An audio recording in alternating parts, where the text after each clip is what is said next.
I welcome you all for class 8 subject science. So today we are going to continue with our topic, that is conservation of plants and animals.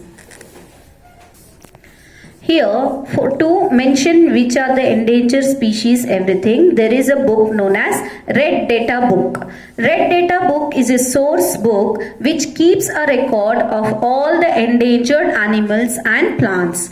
Red Data Book is maintained internationally by the International Union for the Conservation of Nature Resource. That is, the short form is IUCN. India also maintains Red Data Book for plants and animals found in India. What is this Red Data Book? It is the book where they are mentioning all the endangered species, now which the animals have to be protected and which plants have to be protected in the world. They are keeping a record in this book.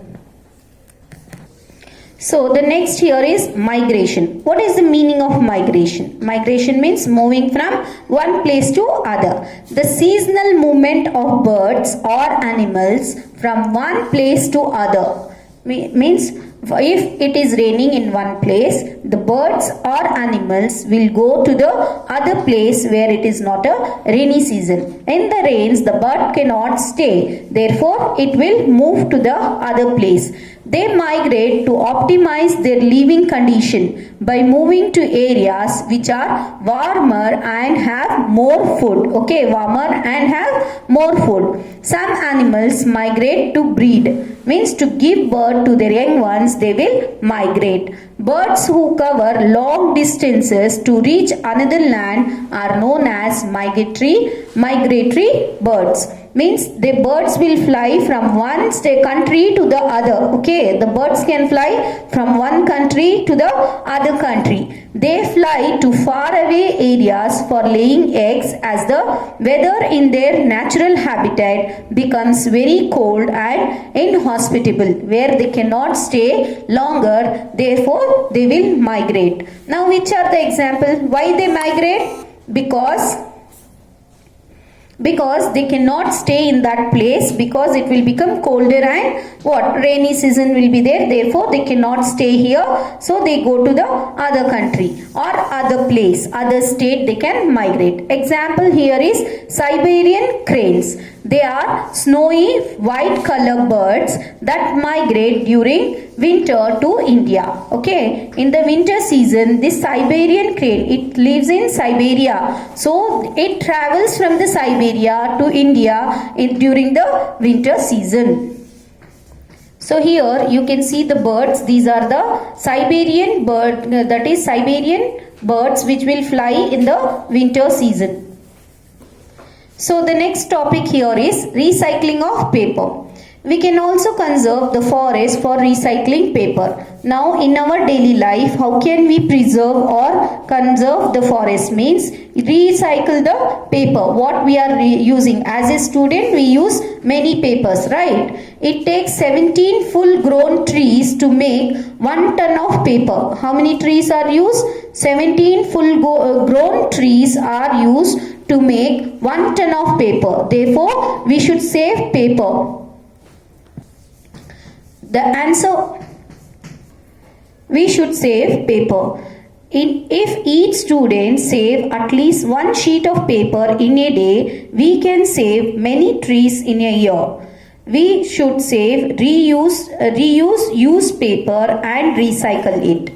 By this, we not only save trees but also save energy and water needed for manufacturing papers. Moreover, the amount of harmful chemicals used in paper making will also be reduced. Means as a student, we should not waste the papers. Instead of wasting, we should save the papers.